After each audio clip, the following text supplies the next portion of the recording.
तो PP 202 चींचावती में ज़िमनी election में तगड़ा मुकाबला होगा। PTI के मुनहरिफ रुकन नौमान लंगड़ियाल नून लीग के टिकट पर इलेक्शन लड़ रहे हैं। तहरीक इंसाफ ने बुजुर्ग सियासतदान मेजर रिटायर्ड चौधरी गुलाम सरवर को टिकट दे दिया।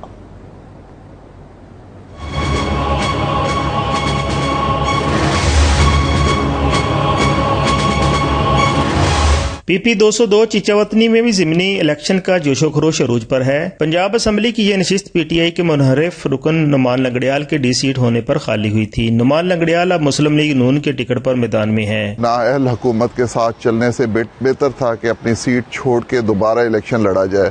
यहाँ पर अल्लाह के फजलो करम से बहुत अच्छा आवाम का रिस्पॉन्स है और 17 जुलाई को अल्लाह के फजलो करम से आप देखेंगे कि PTI का यहाँ पर हशर क्या होगा। बुजुर्ग सियासतदान मेजर रिटायर्ड चौधरी गुलाम सरवर PTI के टिकट पर किस्मत आजमाई कर रहे हैं। ज़िमनी इलेक्शन हो रहा है, इसकी रिजल्ट बताएंगे कि कौम अब जाग गई है और कौम को पता चल गया है कि ये जो पुराना पाकिस्तान बनाना चाहते थे वो एक बहुत बड़ा फ्रेब और झूठ था। हल्के में TLP के उमैर सलीम रिजवी समेत 9 उम्मीदवार मद्दे मुकाबल हैं। PP 202 में जट, गुज्जर, राजपूत और अराई बरादरी के वोट फैसला कुन किरदार अदा करेंगे। हल्के में अवाम को बेरोजगारी, सड़कों के दम दस्तियाबी, सुई गैस, पानी, बिजली, सीवरेज और स्कूल्स की कमी जैसे मसाइल का सामना है। गलियां, लोगों के मसाइल और कोई भी प्रॉब्लम हो, ये नून लीग पहले भी काम करती रही है और इंशाल्लाह 17 जुलाई को मलक नुमान साहब जीत कर नून लीग के झंडे को अया करेंगे। जितनी भी आवाम है, जो गरीब आदमी है खासकर, वो उसकी एक ही आवाज़ है, वो है इमरान खान।